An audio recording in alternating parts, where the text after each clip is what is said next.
Assalamualaikum warahmatullahi wabarakatuh. Waalaikumsalam warahmatullahi Alhamdulillah wabarakatuh. hari ini kita masih diberikan semangat untuk belajar walaupun mungkin agak-agak lemes dan ngantuk ini ya.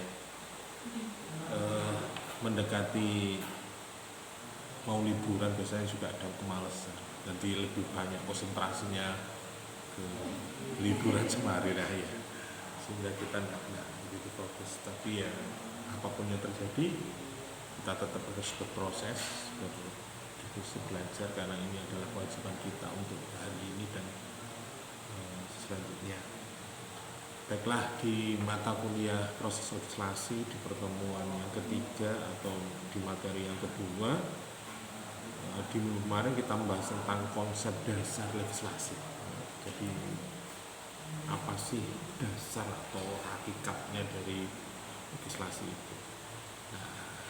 Setelah kita banyak diskusi kemarin, kita bahas kemarin, maka hari ini kita akan membahas tentang peran dan fungsi lembaga perwakilan rakyat atau lembaga legislasi. Jadi kalau kemarin kita bicara siapa kita, siapa DPR itu, siapa legislatif itu, hari ini kita berbicara tentang peran dan fungsi lembaga perwakilan atau badan perwakilan rakyat kalau di negara kita. Oke, ya. Pertama-tama yaitu terkait dengan fungsi atau lembaga perwakilan rakyat. Secara teori, perwakilan politik tidak dapat memisahkan dengan konsep badan perwakilan rakyat.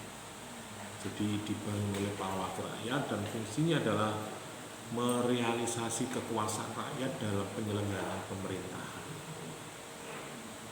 Artinya di sini kalau kita kemarin membahas tentang konsep dasar legislatif, maka peran dan fungsi ini adalah perwujudan atau realisasi dari peran atau keterwakilan kekuasaan rakyat terhadap negara atau pemerintahan.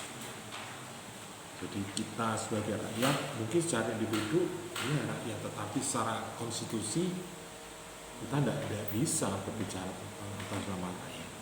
Ya. Ada mekanisme yang diatur dalam konstitusi negara kita, sehingga ketika kita berbicara tentang kebijakan publik atau kebijakan pemerintah atau kebijakan suatu negara harus melalui jalur-jalur konstitusi.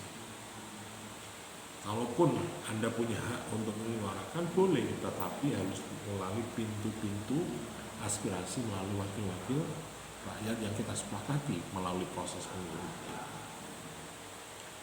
Ya bisa saja Anda melalui partai A, B, C atau bisa juga ke jalur-jalur yang lain.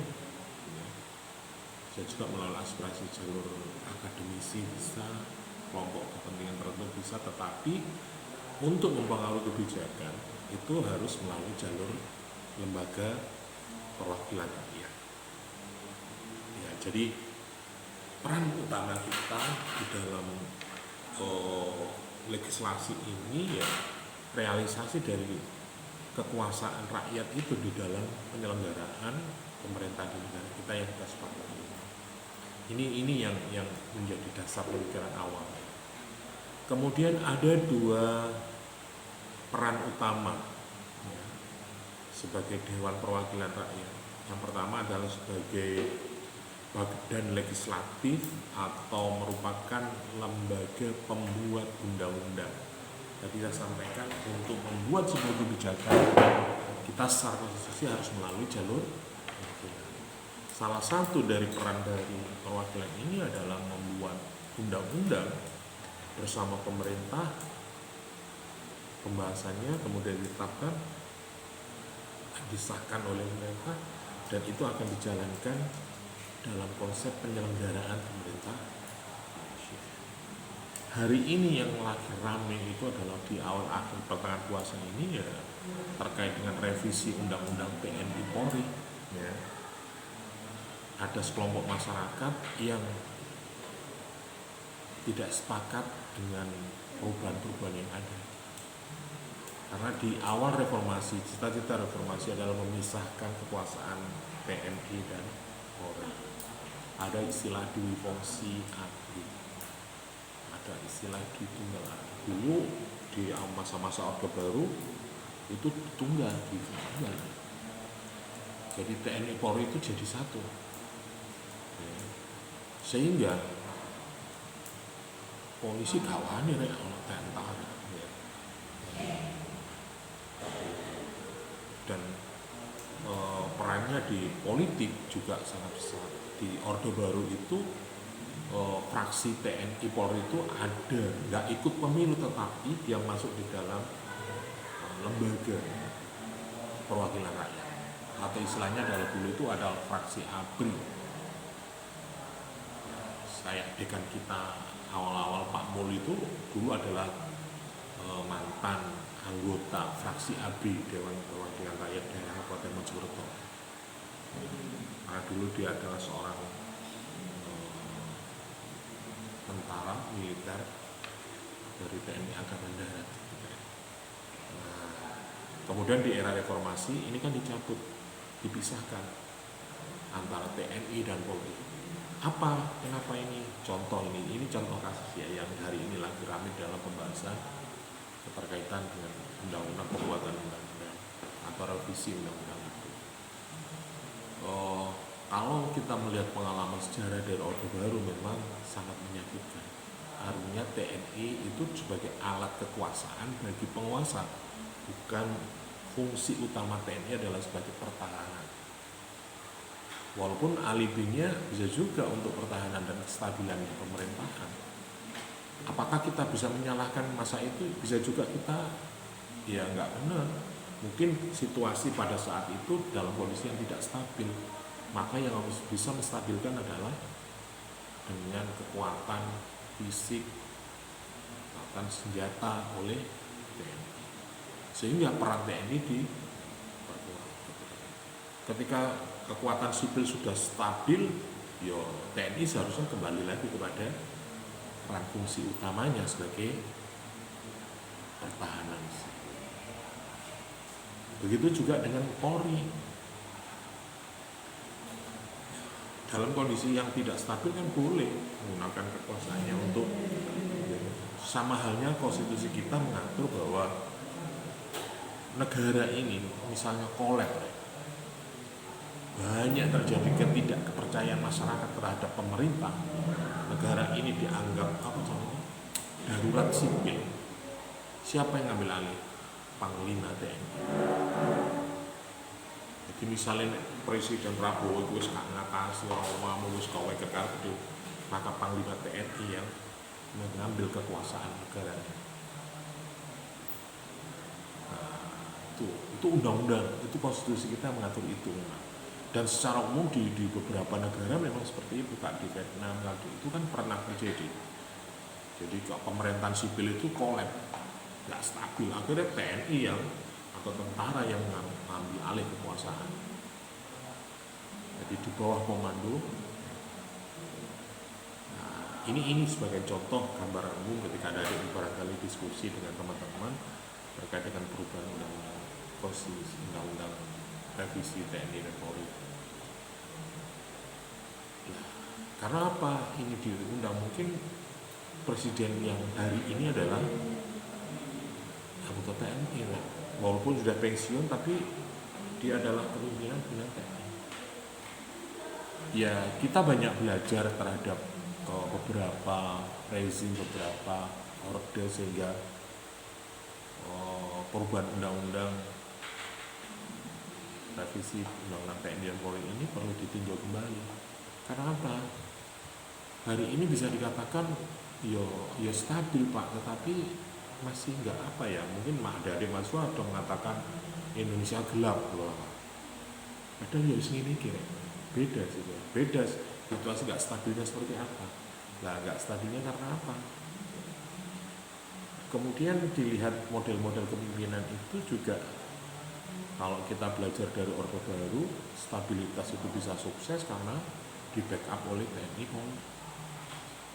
Sehingga TNI Polri dulu itu ketika di Babinsa tugas di desa itu seperti intelijen. Katakanlah Pak Soeharto atau Presiden ketika mau tanya siapa premannya di desa Gondang, dalam waktu 1 jam dia akan tahu presiden. Loh, kok bisa Pak? Ya bisa, karena ada TNI di situ. TNI langsung dikontak dari Panglima turun ke Pangdam, Pangdam turun ke Kodim, Kodim turun ke Koramil, Koramil langsung ke Bapengsa, laporan seret. Apalagi kalau media sekarang, dulu nggak ada media mungkin telegram dan apa, langsung presiden kontak telegram, ini kontaknya desa ini yang memegang TNI ini Pak, langsung tahu. Itu sejarah negara kita. Apakah kita akan kembali seperti itu? Terkadang ada usulan warga masyarakat, kembalikan aja Pak seperti Orde Baru. Korupsi yang anget diatur ya gelangsing bunuh aja selesai. Penjahat itu gak usah disidang Pak. Kalau memang benar-benar terbukti ya langsung bunuh aja.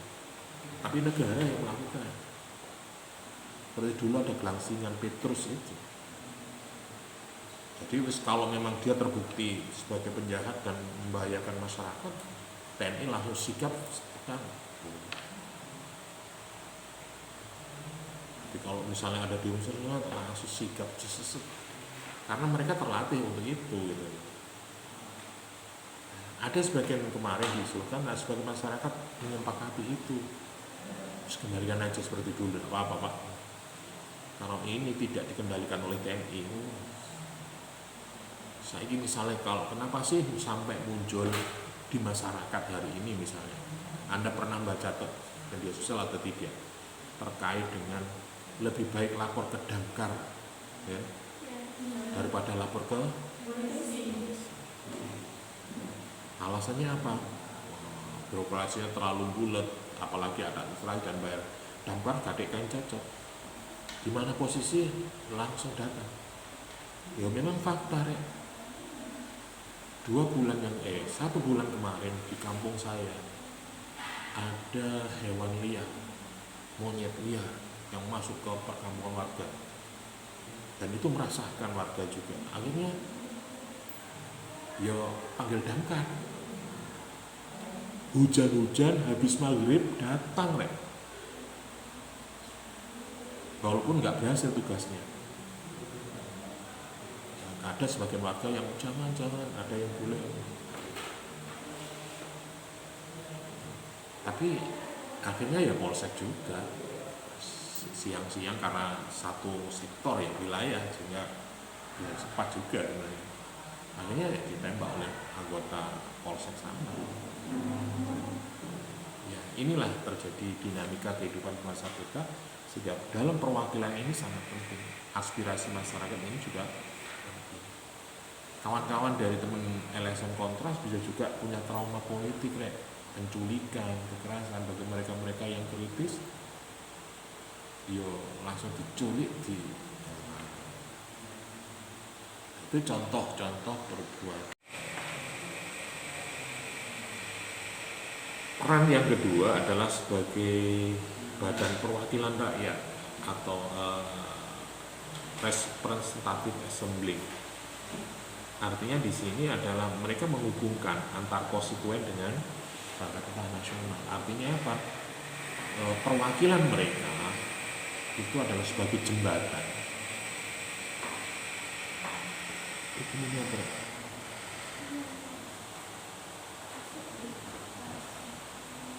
Jadi responsibilitas assembly ini adalah sebagai jembatan.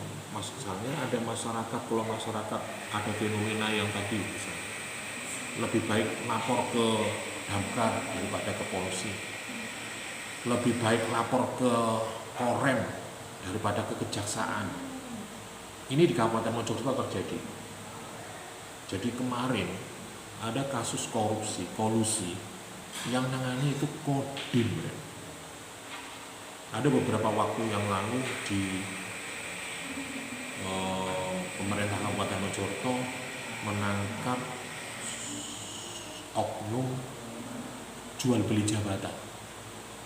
Pernah dengar nggak sampai? Di Kabupaten Mojokerto itu yang nangani bukan kejaksaan, bukan KPK, tapi Coba Anda lihat kasus nasional sehari ini. Kasus korupsi Pertamina, siapa yang megang? Kenapa?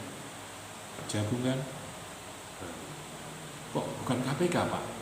Nah ini siapa? Kemudian kasusnya Hasto, kasus politik pidana apa? Kok yang menangani KPK Pak? Lah,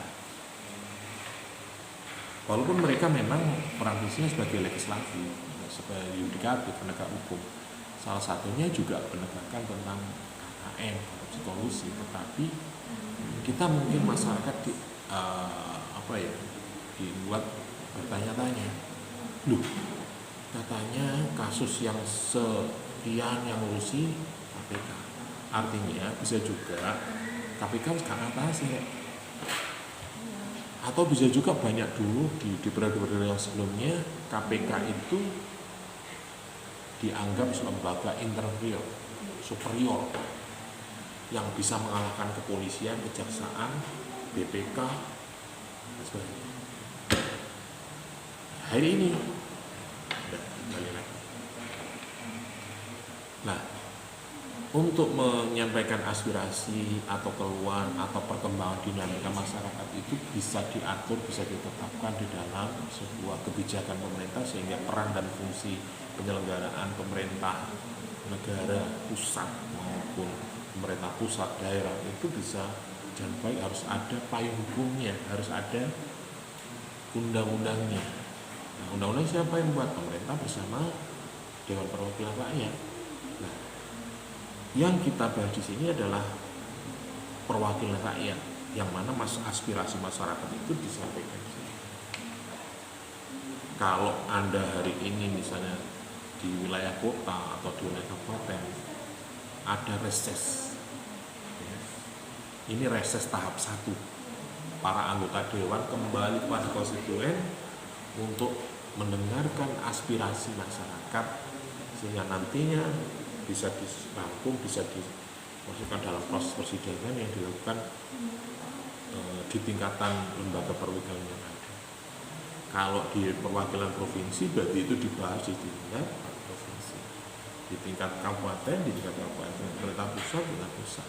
Nah ini contoh yang hari ini sedang terjadi. Nah, dua peran ganda yang melekat pada masing-masing anggota dewan ini, karena setiap dewan harus mampu menyeimbangkan antara fungsi legislatif sama fungsi perwakilan. Ojo sampai mosok gara-gara gak setuju wingi boikot dalam pembahasan akhirnya oposisi. Malah apa? Bukan saya yang ikut memutuskan. Loh, sampai anggota fraksi mana? Komisi apa? Nah, makanya kemarin di tagline sebuah media massa, fraksi mana atau partai mana yang tidak menyetujui pembahasan revisi undang-undang. Nah, ya mungkin ada kelompok-kelompok partai tertentu yang mungkin mengaspirasi masyarakat yang sepakat dengan perubahan, ada yang tidak sepakat dengan perubahan. Nah itu. Nah, kemudian kalau kita lihat secara teori, Napitulu misalnya pada tahun 2005 mengutip pendapat Burns pada tahun 1999 secara teori bahwa lembaga perwakilan rakyat itu ada 6 fungsi. Jadi fungsi utamanya dulu pertama adalah legislatif sama perwakilan.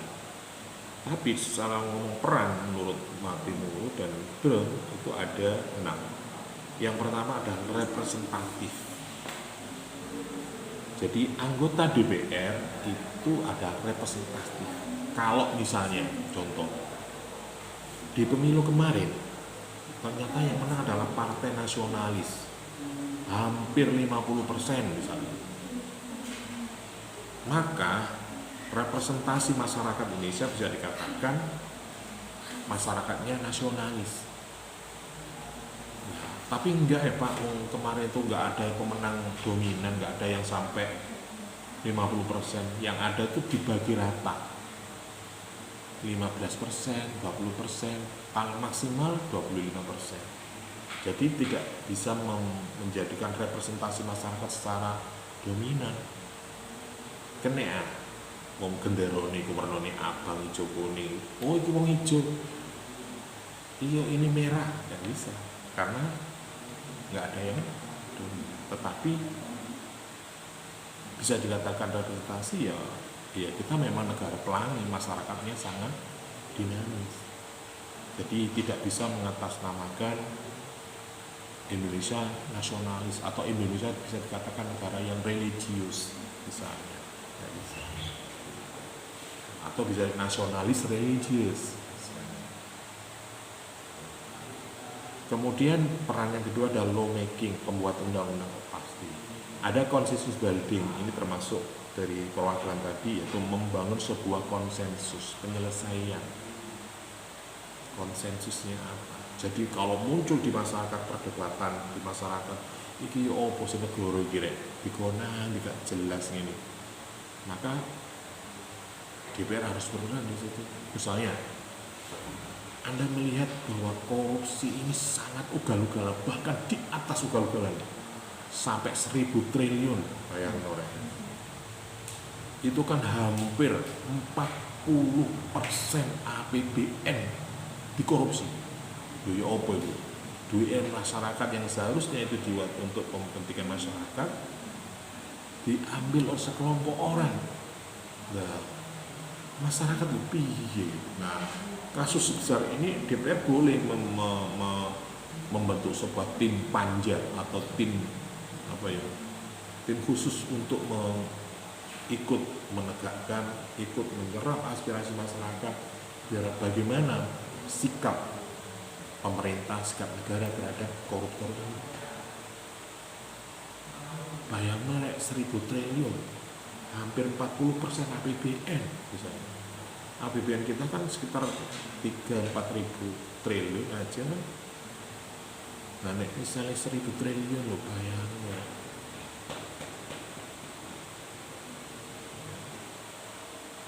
Tuh. Maka konsensusnya apa? Ya, DPR harus memberikan aspirasi masyarakat. Ya, bentuklah tim panja khusus sehingga dia bisa mengimbangi penegak hukum yang sekarang bekerja. Artinya jangan sampai bocor bisa 1 triliun aja. Dan yang mau pas nyekel kasus itu aja terus nih ngapa tak bagai kon 30 triliun kira-kira ya apa sampe pernah tak terus nduk aja budal nduk sampe njaluk apa sih ya wis gak apa-apa bulan ngarep umroh ya tahun ngarep haji saya gak apa budal daler ndi atau mungkin wis gak usah ngono wae awakmu gak ngono wae sampeyan geleman iki ambek Eko anake Pak Bupati misalnya bulan depan umroh tahun depan haji hari ini kalau minta mobil apa silakan ke showroom budgetnya 2 miliar ya, misalnya kalau hari ini mau ngopi ke Singapura monggo lho ya apa kok kira-kira ya apa wanita gak ngale ya gak. Nah ini ada konsensus, maka bagaimana masyarakat sikap, bagaimana penegakan hukum ini benar-benar diputuskan oleh negara. Maka lembaga perwakilan di sini harus punya peran menekan atau menjadikan keseimbang sehingga itu menjadi putusan negara yang seadil-adilnya. Jangan sampai muncul mimi atau statement mosore Pertamax Bu Malaysia didol 7.000 badine hampir 200 triliun. Lah nek kene didol 14.000, 13.000, 2 kali lipat dari harga di Malaysia, tambah rugi 500 triliun. Lho ya apa ngono iki? Logika ekonomi mana? Maka DPR di sini bisa mengambil peran, bisa ikut menyelidiki, bisa memberikan masukan bagi warga masyarakat yang mengetahui informasi, bisa menyampaikan ke DPR. Nanti kalau misalnya ada persidangan khusus, bisa DPR punya kekuatan memanggil DPR, menterinya, memanggil Dirut Pertaminanya, memanggil pihak-pihak terkait dengan kasus itu untuk dicarikan jalan tengah atau konsensus yang Ada oversight. Ini terkait dengan pengawasan. Nah, ini fungsi DPR. Baik pengawasan kebijakan,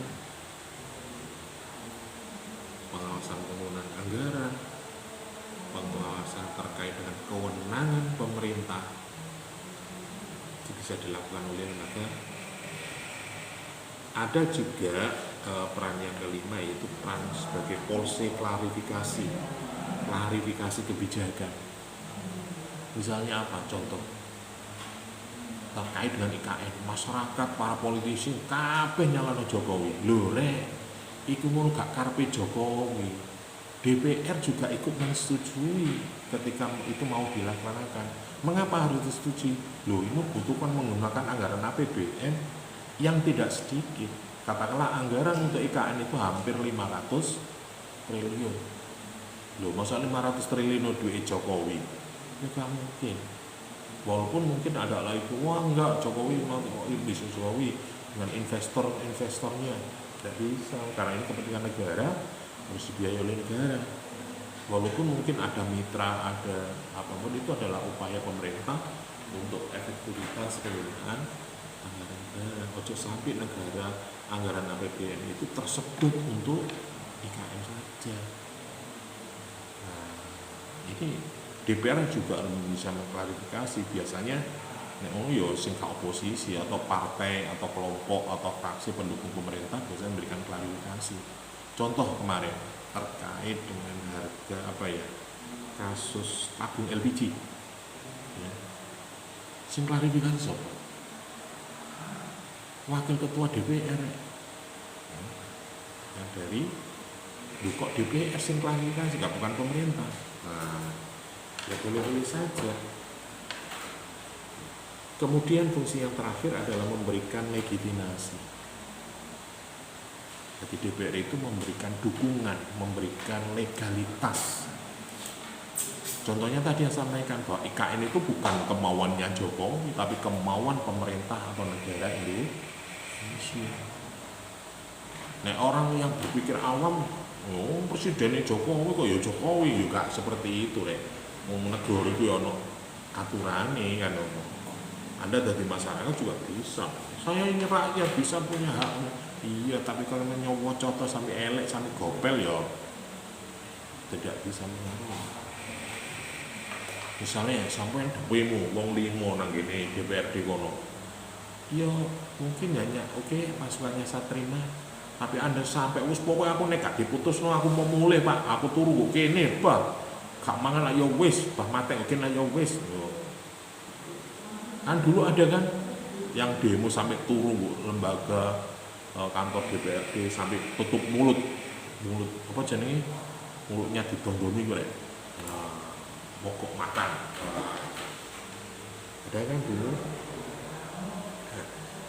Dari teori di atas, atau Kelvin juga menyampaikan teori Kelvin mengatakan bahwa lembaga perwakilan rakyat juga itu mempunyai 3 fungsi.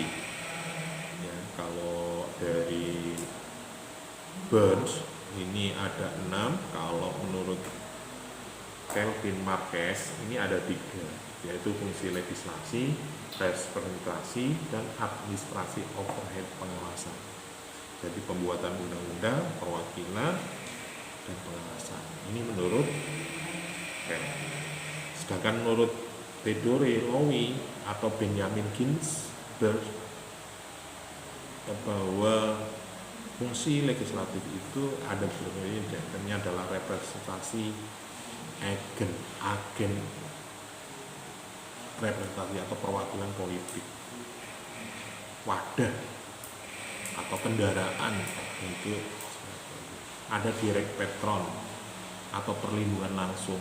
DPR juga bisa memberikan perlindungan bagi kelompok warganya, misalnya terkait penggusuran, terkait dengan hak tanah, terkait dengan hak masyarakat, terkait dengan hak guru dan sebagainya. DPR bisa memberikan perlindungan. Yang terbaru mungkin kasusnya, Anda tahu nggak yang nyanyi siapa Tani? Nah, yang bayar-bayar itu loh. Nah, itu kan ada lembaga DPR yang memberikan backup. Terus gak apa-apa sen gak jadi guru, jadi stafku tak bayarin.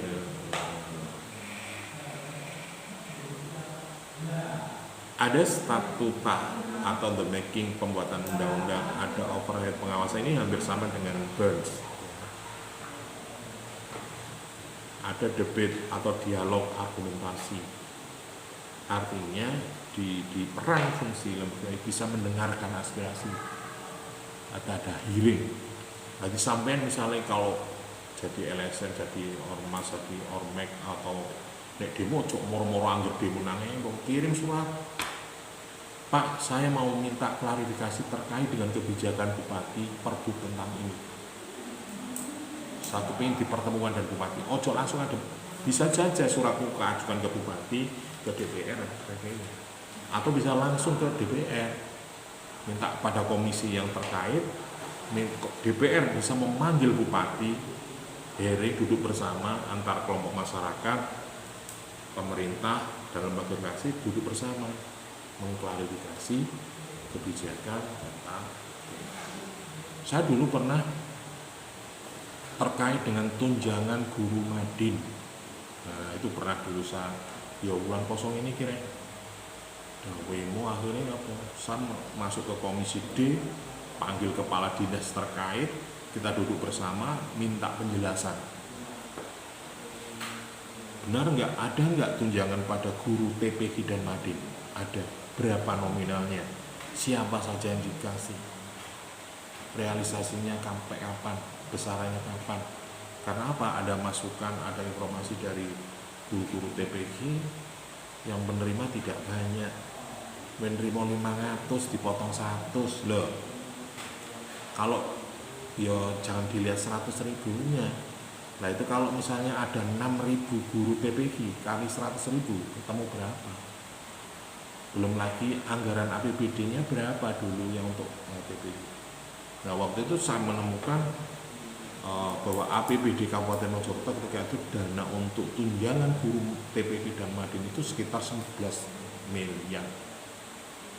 Ternyata digunakan 11 miliar itu untuk orang berapa? 9.000 orang. Ternyata saya punya data hanya 4.000 orang penerima. Loh, dari 9.000 kembali, berarti yang 5.000 itu sopor jin lah. Akhirnya pelaporan 11.000, 5.000 orang kali 500.000, berapa miliar ya hilang? Konangan deh, kok konangan ya hilang. Nah, itu dulu saya pernah. Kemudian ada pendelegasian komisi, bisa juga anggota legislatif itu memberikan pendampingan, advokasi.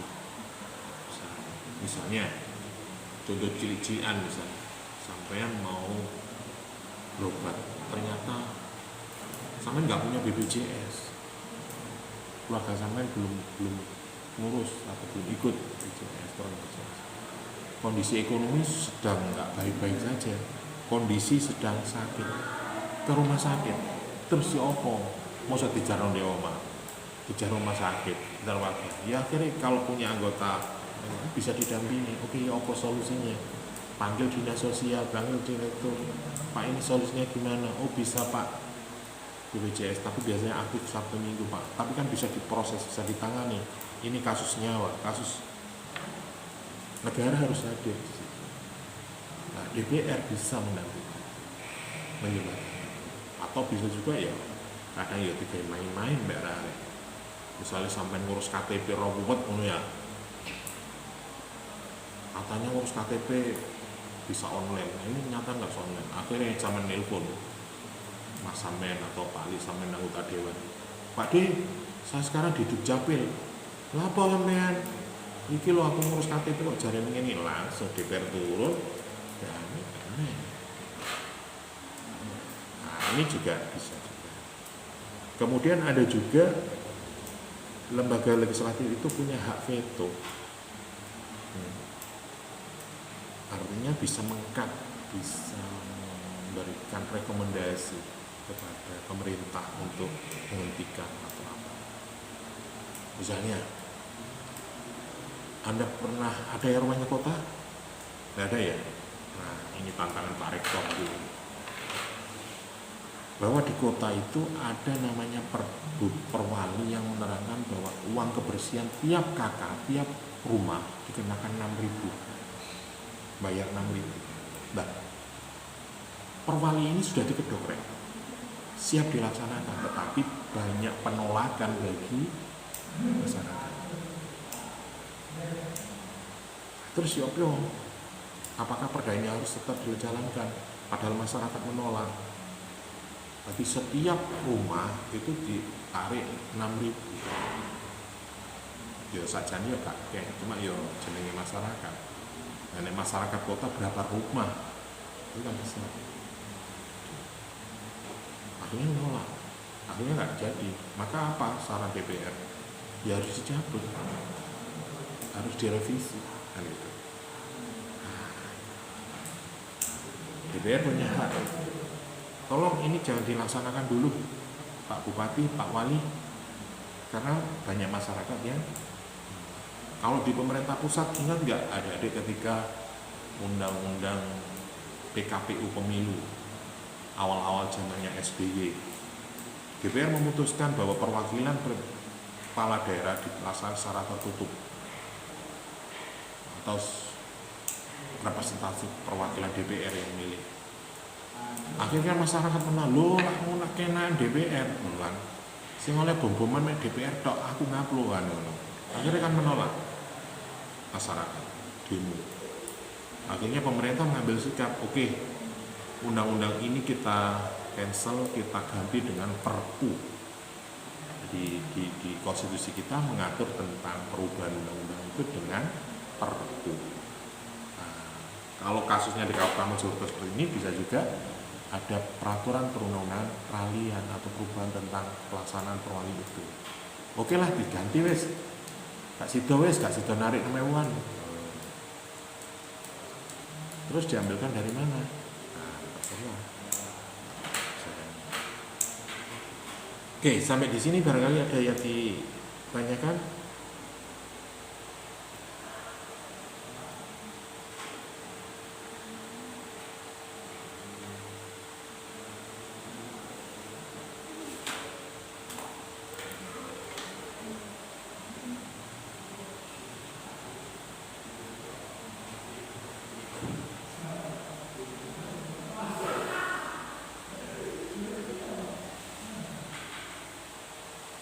Pertanyaan? Ya, lanjutkan ya. Itu tadi terkait dengan provinsi. Ada banyak teori-teori tadi yang saya sampaikan. Kemudian ada hal-hal yang lain yang perlu kita pahami, yaitu dengan teori, karena ini adik-adik adalah mahasiswa maka harus tahu teori-teori tentang perwakilan atau lembaga legislatif ini. Yang pertama itu ada teori mandat, ada teori pemisihan kekuasaan, ada teori terkait teori demokrasi perwakilan. Ini kita kutip sedikit tentang teori itu ya. Pertama yang kita bahas ada teori mandat. Teori mandat ini atau dulu istilahnya itu kan zaman Orde Baru itu mandataris masyarakat. Siapa mandataris? Yo anggota legislatif, anggota MPR ya. Nah, untuk menjalankan itu maka di dalam kajian atau akademik itu ada teori mandat yang konsep menyatakan bahwa kekuasaan tertinggi itu suatu negara ada di tangan rakyat, tetapi rakyat memberikan mandat kepada siapa? Masuk sama nih kemarin ikut nyoblos gak? Pemilu kemarin ikut nyoblos gak? Ikut kan? Nah, itu artinya Anda memberikan kepercayaan pada siapa? Baik, sama nyoblos anggota DPR sopo, kota, kabupaten. Rahasia Pak, Malaysia yang menolak rahasia. Saya dari Nasdem Pak. Kenapa? sing PKB nyawani mek 50.000 Pak, iku 100.000 lho. Ya. Asal usul teori mandat ini memiliki akar pemikiran bahwa pemikiran politik terkemuka oleh John Locke, Moskow, James Square, Rousseau ini juga didasarkan persetujuan atau perintah bukan hak ilahi atau kekuasaan militer. John Locke mengatakan bahwa teori mandat ini didasarkan pada pactum unois atau perjanjian antar individu untuk membentuk sebuah negara. Iku mang sampeyan misalnya waktu kampanye ini dikonil iku amen kok karena janji atau karena uang atau karena saudara atau mungkin hewan. Sehingga mandat itu sama berikan. Jadi John Locke itu mengatakan bahwa perjanjian itu membentuk sebuah negara atau pactum sebagai individu yang terbentuk. Ini melalui individu memberikan mandat kepada negara mengelola untuk berdasarkan konstitusi. Kadang DPR loh, sampean kan sudah memberikan mandat dan saya sudah memberikan ganti rugi. Ada Mestekwi, ini menekankan pemisahan kekuasaan, ini mencegah penyalahgunaan kekuasaan. Teori yang terjadi bahwa dalam demokrasi modern yang mana kekuasaan dibagi menjadi legislatif, eksekutif atau trias politika. Jadi ada pembagian kekuasaan. John Rousseau ini berpendapat bahwa kedaulatan rakyat adalah hak alami ya, dan tak terpisahkan. Rakyat memiliki hak untuk menentukan bentuk pemerintah dan hukum yang berlaku di dalam negara itu. Jadi asal usulnya dari sini. Kenapa tuh? Nah, nek nuruti karepe kabeh, katakanlah dari nasib 200 juta kepala, yo gak podo rek kata dandanan ya. Nah, dalam penerapannya teori mandat ini juga dalam demokrasi memiliki wakil-wakil yang duduk di dalam. Jadi misalnya satu anggota DPR di daerah kabupaten itu menanggung berapa kepala. Bahkan kalau misalnya di Kabupaten Mojokerto ada 50 anggota. 50 anggota warga Kabupaten Mojokerto berapa? Katakanlah ada 1 juta, berarti 1 juta dibagi 50, ketemu berapa? Sekitar 20.000. Berarti satu anggota DPR Kabupaten itu dia bertanggung jawab 20.000 nyawa. Kemudian sama ini nyoblos kuning jadi ya. Jadi satu orang DPR ini mewakili 20.000 orang. 1 juta loh ya penduduk Kabupaten Mojokerto. Oke. Jadi kesimpulannya bahwa teori mandat ini merupakan konsep penting dalam pemerintah modern karena ini menegaskan bahwa kekuasaan tertinggi berada di tangan rakyat, para pemimpinnya. Oleh itu memiliki rakyat mandat menjalankan perintah dan keinginan. Kemudian ada teori pemisahan kekuasaan. Aristoteles mengatakan bahwa meskipun secara eksplisit merumuskan pemisahan kekuasaan, Aristoteles mengemukakan konsep pembagian kekuasaan pemerintah yaitu kuasa legislatif dan eksekutif yudikatif. Ini Aristoteles dari trias politika. Berarti John Locke juga seperti itu. Ya. Pemisahan kekuasaan itu menjadi 3 cabang. Jadi ada yang merencanakan, ada yang melaksanakan, ada yang mengawasi. Iku wis nek awakmu 3 fungsi ini dijalankan semua, yo siji rek. Kemudian ada teori tentang demokrasi perwakilan, yaitu tentang fungsi legislatif, pengawasan dan sebagainya. Di DPR itu mempunyai hak atau tugas kewenangan demokrasi perwakilan. Jadi tadi saya katakan bahwa satu DPR itu mewakili dari 20.000. Kalau di pusat ya bisa ratusan ribu, Rek. Oke. Lah, kelemahan dari demokrasi perwakilan ini adalah ada elitarisme. Ya. Jadi potensi munculnya kelompok-kelompok elit yang mengendalikan proses politik, mengabaikan kepentingan rakyat. Yo nek wis bolak-balik ya jadi absolut ya. Koyok ada salah satu tokoh partai besar di negara ini absolut. Koyok semua rakyat, siapa yang berani terhadap saya dan sebagainya. Ya karena dia menganggap bahwa dia sudah beberapa kali menguasai. Kekuasaan itu kalau berulang-ulang akan absolut, akan tidak jelas. Maka kemudian yang ketiga adalah kurangnya partisipasi, malas, korupsi. Mentang-mentang dewe anggota dewan, dia punya hak imunitas. Akhirnya sakar dewe. Dia menggunakan jabatannya untuk melakukan korupsi, kolusi dan sebagainya. Misalnya, aku telepon aku ya, boleh nonggon, dapat honorer, apa ngono ya. Pokoknya menimben Pak Hati atau apa biar bisa jadi PNS. Enten Pak kan dinas pendidikan tapi nggih Honda lah sebentar. Enggak apa-apa lho, Bok. Bisa juga.